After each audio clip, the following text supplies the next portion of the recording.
Hello everyone, जय हिंद। आज की इस वीडियो में मैं अपना पर्सनल एक्सपीरियंस शेयर करूंगी कल बिहार दरोगा के एग्ज़ाम का, क्योंकि मेरा भी फर्स्ट शिफ्ट में एग्ज़ाम था। तो आपका अगर एग्ज़ाम था कल फर्स्ट या सेकंड शिफ्ट किसी में भी, तो आपने तो क्वेश्चन का पेपर आपको तो पता ही है कि क्या पूछा था। बट जिनका नहीं था, जिनका 21 को होने वाला है, वो उनको भी फर्स्ट शिफ्ट का क्वेश्चन पेपर देखने को तो मिल ही गया होगा, क्योंकि कल शाम तक क्वेश्चन पेपर सोशल मीडिया पे आ गया था। पूरा टोटल PDF फॉर्म में आ गया था। तो आप सभी ने तो देख ही लिया होगा कि क्वेश्चन का लेवल क्या था।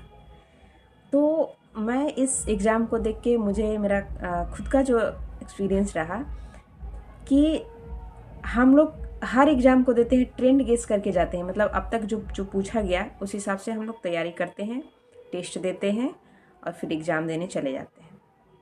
लेकिन हम कोई भी एग्ज़ाम देने जाते हैं, हमें उस बार बिल्कुल मतलब बदला हुआ मिलता है। और फिर यही होने वाला है 21 तारीख को जिनका एग्ज़ाम है। तो बिल्कुल भी आप ट्रेंड गेस नहीं करिए कि हाँ यहाँ से क्वेश्चन पूछा जा रहा है तो यहीं से पूछा जाएगा। हाँ, लेकिन कुछ टॉपिक्स है जहाँ से हमेशा पूछा जाता है और पूछा जाएगा करेंट अफेयर का। वो मैं आपको लास्ट में बताऊँगी कि किन किन चीज़ों को अभी भी मतलब जो बच गया है उसे आपको देख लेना है। शायद वहाँ क्वेश्चन आपसे पूछ दिया जाए, ज़्यादातर चांस है। तो इस एग्ज़ाम का मैं यहाँ पे क्वेश्चन आंसर डिस्कस नहीं कराऊंगी, कि वो तो बहुत सारे टीचर्स, हमारे अच्छे अच्छे टीचर्स यूट्यूब पे करा रहे हैं, तो आप वहाँ से देख सकते हो। और मेरा एग्ज़ाम कैसा गया, तो मेरा एग्ज़ाम ओवरऑल अच्छा गया। बट कुछ चीज़ें थी जो मैं और अच्छा कर सकती थी। वो गलती आपको नहीं करना है। आप मतलब उतना ही नॉलेज में जितना आप पढ़े हो उतना ही में अच्छा कर सकते हो। 1-2 क्वेश्चन और बना सकते हो अगर आप कॉन्सेंट्रेशन से करो। क्वेश्चन में क्या था कि हर एक क्वेश्चन में आपको रुकना था। हर एक ऑप्शन में मैथ का क्वेश्चन जैसे 8 दिया था फर्स्ट शिफ्ट में, तो वो 8 ही क्वेश्चन नहीं था, वो अपने आप में मुझे लगता है कि 8 दूना 16 से भी अधिक था। क्योंकि किसी किसी क्वेश्चन में आपको मतलब 4 नहीं तो 3 तो ऑप्शन सॉल्व करने ही थे, तो ही आपका बनता। और ऐसा नहीं, हाँ क्वेश्चन देखिए मतलब अच्छे लेवल के मैथ भी पूछे गए थे। मेरा तो 8 क्वेश्चन से 6 बना, बाकी 2 नहीं बना, क्योंकि मैं उसको बना लेती और टाइम मैंने GS में ज़्यादा टाइम ले लिया। मुझे लगा कि चलो हम लोग जैसे घर में हम लोग सॉल्व करते थे अपने से, मतलब सेल्फ टेस्ट देते थे, तो उसमें बहुत टाइम 2 घंटा सफिशियंट है 100 क्वेश्चन के लिए। लेकिन इस बार का जो था वो तो मुझे लगता है कि मैं 50 क्वेश्चन में ही स्टार्टिंग से मैं बनाते गई, तो उसमें मैं ज़्यादा समय ले ली। तो आपको समय ज़्यादा नहीं लेना है, क्योंकि 2 घंटा मतलब ऐसे टाइप में अगर क्वेश्चन आता है तो 2 घंटा आपके लिए ज़्यादा नहीं है। तो इसीलिए आपको टाइम को भी मैनेज करते चलना है। मैं जो गलती की हूँ वो आपको नहीं करना है। और साथ ही साथ क्वेश्चन में, जैसे इस बार का क्वेश्चन में मतलब क्या किया है कि क्वेश्चन दिया है कि आप बताइए इसमें से कौन सा असत्य नहीं है। तो कई बार क्या होता है कि हम इतना मतलब कि नहीं पढ़ते ही नहीं है, हम देखें कि असत्य है, असत्य लिखा है तो हम नहीं देखे ही नहीं। इसी के चक्कर में मेरा एक क्वेश्चन गलती हो गया, जो कि मतलब एक क्वेश्चन गलती होना, जो आप जान रहे हो, समझ रहे हो कितना बड़ा मतलब अपने आप में नुकसानदायक है। तो इसीलिए आप सबसे पहले क्वेश्चन को ढंग से पढ़ना, और नहीं तो बिल्कुल ही पढ़ना एकदम कि क्वेश्चन में नहीं लगा है कि नहीं, मतलब है या नहीं है। नहीं को एकदम ध्यान देना है, क्योंकि नहीं हमेशा छूटता है और एक एक क्वेश्चन आपके लिए मायने रखता है कट ऑफ से अंदर जाने या फिर बाहर जाने। तो मैं भी ओवरऑल अपना टोटल चेक नहीं की हूँ कि अभी कितना हुआ है। मैंने सोचा कि आपको जो जिनका 21 तारीख को एग्ज़ाम है उनके लिए मैं मेरा खुद का जो एक्सपीरियंस है, बाकी मानना नहीं मानना आपका काम है, बाकी आप भी एग्ज़ाम दे रहे हो तो आपको पता ही है। तो आप लोग, एक मेरा सजेशन रहेगा आप लोगों से कि अभी आप मैराथन देखना बिल्कुल भी बंद कर दीजिए। मैराथन देखिए ही नहीं, यूट्यूब का मैराथन जो भी हमारे टीचर्स लेके आए हैं। आप नोट्स पढ़िए या फिर बुक पढ़िए, जिससे आप पढ़ रहे थे उसको फॉलो करिए और उसी को बार बार रिविजन करिए, क्योंकि क्वेश्चन कहीं बाहर से नहीं आता है। बस आपको कॉन्सेप्ट पता रहेगा, क्योंकि आजकल वन लाइनर तो आपको पता ही है कि नहीं पूछ रहा है, और जो पूछ रहा है वो सब बनाते हैं। आप भी बनाइएगा, जो 10 साल से पढ़ रहे हैं वो भी बनाएंगे, जो 1 साल 2 साल से पढ़ रहे हैं वो भी बनाएंगे, क्योंकि जो रहता है वो इजी ही रहता है, वो सब बनाते हैं। हाँ, लेकिन उसको गलती नहीं करना है। उसमें से भी 1-2 गलती हम लोग से हो जाता है, ह्यूमन एरर है, लेकिन वो गलती आप नहीं करिएगा। तो वो तो आपको पहले से तैयार है, वो सब बनाते हैं, आप भी बनेगा, लेकिन वो हमारा रिजल्ट नहीं करता है। हमारा रिजल्ट करेगा जब हमारा चीज़ों को हम डीपली पढ़े हुए रहेंगे, तो ही हमारा रिजल्ट बनेगा। तो इसीलिए अभी लास्ट टाइम में आप बिल्कुल भी गलती नहीं करिए कि ये चीज़ देख ले वो चीज़ ले, ज़्यादा नया चीज़ नहीं देखना है। जो आप पढ़े हो उसी को आप देखिए। अब अपना मतलब नोट्स देखिए, क्योंकि क्या होता है किताब हम पढ़ते हैं और मतलब लाइन बाई लाइन पढ़ते हैं, हम अंडरलाइन करते हुए चलते हैं, तो कई बार चीज़ें दिमाग में मतलब हमारी रहती है, ज़्यादा वो याद रहता है। वही हम वीडियोज़ वगैरह देखते हैं तो कम याद रहता है।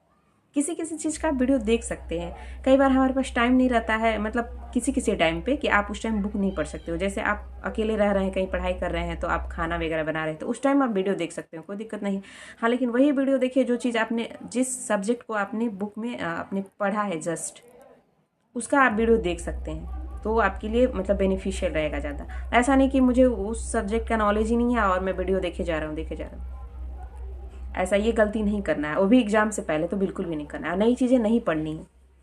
कई बार क्या होता है कि हम वो चीज़ें मुझे पहले से याद थी और उसके बारे में मैं अभी और कुछ देख ली, और मतलब कुछ मतलब दुविधा टाइप में जो हमको क्लियर नहीं हो पा रहा है, किसी भी फैक्ट का बात मैं बोल रही हूँ, कोई भी चीज़, तो वैसा चीज़ अभी आपको नहीं करना है।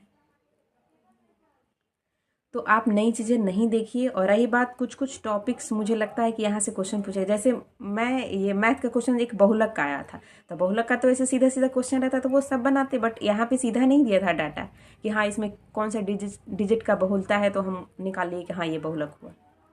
और जो भी मैथ का क्वेश्चन पूछा था ना, वो नंबर सिस्टम से नहीं था, एक एवरेज, मतलब एक दो क्वेश्चन थे जो ईजी भी थे, बहुत ईजी थे, लेकिन बाकी जो क्वेश्चन था जो मतलब जिसके रनिंग में है, जो बना रहे हैं वही बना पाते, या फिर मेरे मतलब टाइम उस पर ज़्यादा देना पड़ रहा था, क्योंकि हम लोग के एक्सपीरियंस में भी नहीं है, क्योंकि हमने ज़्यादा जीएस पे ध्यान दिया था। तो आप कुछ कुछ चीज़ें मैथ से मैं बताऊंगी, आप देख लेना, ज़्यादा मतलब बेहतर रहेगा। जैसे एक प्रायिकता बचा है, क्योंकि आजकल के एग्जाम का जो मतलब हमेशा ट्रेंड बदलते रह रहा है, वो सीधा क्वेश्चन नहीं पूछेगा, उसको पता है कि नंबर सिस्टम और परसेंटेज हम पूछेंगे तो मैक्सिमम बच्चे कर ले जाएंगे। और प्रायिकता वगैरह है, ये भी सीधा नहीं पूछेगा ईजी एकदम, वो भी कर लेंगे सब लोग। इसमें भी प्रायिकता में पूछेगा, मतलब जो फार्मूला वगैरह से क्वेश्चन रहते हैं और जिसमें एक दो कॉन्सेप्ट लगते हैं वो पूछेगा। तो एक बार प्रायिकता देख लीजिएगा, कोई एक वीडियो यूट्यूब से मतलब जो अच्छे से समझाए गए हैं, एक दो टाइप, तो वो आप कर लीजिएगा। उसके बाद जियोमेट्री के फॉर्मूले आप याद करने ला, फॉर्मूले एक बार देख लेना। लगता है कि याद है मगर वहाँ पे याद नहीं आता, तो फॉर्मूले एक बार देख लेना। और एक कैलेंडर बच गया, हो सकता है कैलेंडर से आपको पूछ दे, तो कैलेंडर भी आप देख लेना। बाकी मतलब ये मैथ और रीजनिंग का हो गया, बाकी तो आप जान ही रहे हैं। अब बहुलक पूछ दिया तो शायद नहीं पूछेगा बहुलक, ठीक, तो आप बहुलक के पीछे नहीं पड़ जाना, वो अब नहीं पूछने वाला है जहाँ तक मुझे लगता है, क्योंकि अभी हमेशा ट्रेंड बदलते रह रहा है। और साइंस का मतलब साइंस को आप अच्छे से देखना, इसमें बायो वगैरह, बायो में जो पादप और जंतु जगत चैप्टर है उसको अच्छे से देख लेना, क्योंकि यहाँ से क्वेश्चन रहता ही है, ठीक ना। और इसको अच्छे से देख लीजिएगा, क्योंकि इसके शब्द जो होते हैं कुछ कुछ थोड़ा टेढ़े टाइप में होते हैं। जैसे पादप जगत, जंतु जगत का जो मतलब इनको बांटा गया है, उसको, इनके पार्ट्स को थोड़ा देख लेना अच्छे से, प्रकार को, सॉरी। और करंट अफेयर में आपका हो गया, आप खेल को अच्छे से कर लीजिएगा। खेल की भी, खेल में मतलब जो जिसमें इंडिया ने पार्टिसिपेट करा है या फिर बिहार ने भी, तो उसको आप अच्छे से देख लेना। और किसी भी एक मैगजीन को आप फॉलो करिए करंट अफेयर को, स्पीडी ले लीजिए, ड्यूटेरिया ले लीजिए, या फिर किसी मतलब और भी कई सारे टीचर्स का है, किसी भी एक का मैगजीन लीजिए और एक को ही आप बार बार पढ़िए, ठीक ना। और करंट अफेयर का आप वीडियो किसी एक टीचर को फॉलो करके पर डे देख रहे हो तो उसके लिए कोई दिक्कत नहीं है, आप देखिए, लेकिन आप बुक्स को पढ़िए। और बुक्स को, जैसे खेल वगैरह हो गया तो कुछ एक टाइप से आपको लगते हैं, बहुत सारे T20, ICC, BCCI ये सब खेल हुए हैं, तो ये बहुत सारे एक से लगते हैं, तो जब तक आप इसको बार बार नहीं पढ़िएगा तब आपका क्लियर नहीं होगा, और यही सारे एग्जाम में गलती होता है।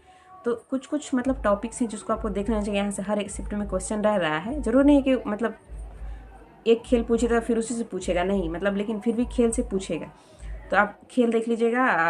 और फिर साइंस एंड टेक देख लीजिएगा अच्छे से, यहाँ से भी क्वेश्चन रह रहा है। और नोबेल भी मिला है, नोबेल प्राइज़ वाला भी देख लीजिएगा, क्योंकि फर्स्ट शिफ्ट में पूछ दिया है तो कम चांस है, लेकिन फिर भी एक बार देख लीजिएगा, क्योंकि इन सब के नाम बहुत टेढ़े टेढ़े हैं, तो यहाँ से पूछने का चांसेस ज़्यादा है। ये हो गया। और साइंस में आप देख लीजिएगा एक लाइट चैप्टर को, और बाकी लेंस और दर्पण तो पता ही है, और प्रतिबिंब कहाँ बनता है, फोकस पे बनता है, दर्पण के पीछे बनेगा, कब कहाँ बनेगा, इस चीज़ को भी देख लीजिएगा।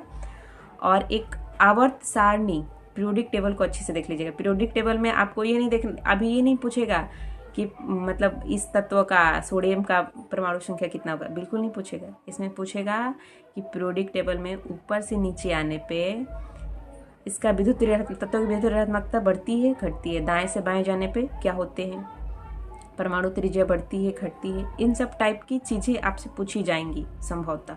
क्योंकि मैं एग्ज़ाम में, मैं अपना पर्सनल एक्सपीरियंस आपको से, मैं एग्ज़ाम से बाहर जाने से पहले मैं सोच रही थी कि बहुलक वाला चैप्टर मैं नहीं देख पाई।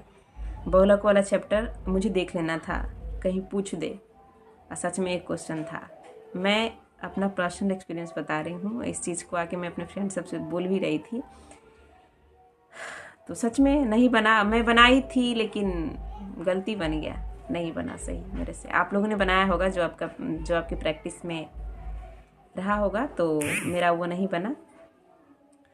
तो आप ये सब चीज़ों को देख लीजिएगा अच्छे से, और साइंस पे विशेष ध्यान दीजिएगा, फिजिक्स और बायो। बाकी कभी भी मतलब ज़रूर नहीं कि यही एग्ज़ाम, इसके बाद भी हमें यही सीखने को मिला कि किसी भी टीचर पे अगर हम 100% डिपेंड हो जाते हैं उसके नोट्स पे, तो ये सारी चीज़ें हैं। तो ये टॉपिक जैसे मैंने अभी आपको बताया कि आपको ये प्रायिकता देखना है, ज्योमेट्री कैलकुलेटर वगैरह देखना है, और लाइट और आवर्त सारणी और दर्पण और प्रतिबिंब कहाँ बनता है, ये सब चीज़ को देख लीजिएगा। और ये सब चीज़ के लिए आप वीडियो यूट्यूब पे बहुत सारे टीचर मतलब कम टाइम में अच्छे से कॉन्सेप्ट समझाएं, तो आप कॉन्सेप्ट समझ लीजिएगा। फिर इसमें वन लाइनर नहीं देखना है, मतलब साइंस का जो चैप्टर है, मैथ में तो वन लाइनर होता ही नहीं है, इसमें क्या। तो ये सब चीज़ भी देख लीजिएगा, शायद 1-2 नंबर का आपका हेल्प हो जाए। मेरा पर्सनल एक्सपीरियंस है, बाकी बात आप तो एग्ज़ाम दे रहे हैं तो आपको खुद ही पता है कि क्या करना है नहीं करना है। तो ये सब चीज़ आप करके जाइए, संभवतः आपको बेनिफिट होगा। ओके, बाकी आपका एग्ज़ाम कैसा रहा आप हमें कमेंट में ज़रूर बताएं। अगर आपने चेक कर लिया है, आपका कितना सही हो रहा है, कमेंट में ज़रूर बताइए। और जिनका एग्ज़ाम 21 तारीख को है उनको बेस्ट ऑफ लक। आप अपने आप पे विश्वास रखिए, खुद पे कॉन्फिडेंस रखिए, आपका एग्ज़ाम अच्छा जाएगा। और आपने तैयारी अच्छी की होगी तो एग्ज़ाम ज़रूर अच्छा जाएगा। बाकी अभी करंट अफेयर मैंने जो टॉपिक बताया है आपको अच्छा लगे तो करके देखिएगा, ज़रूर बेनिफिट मिलेगा। Okay, thank you.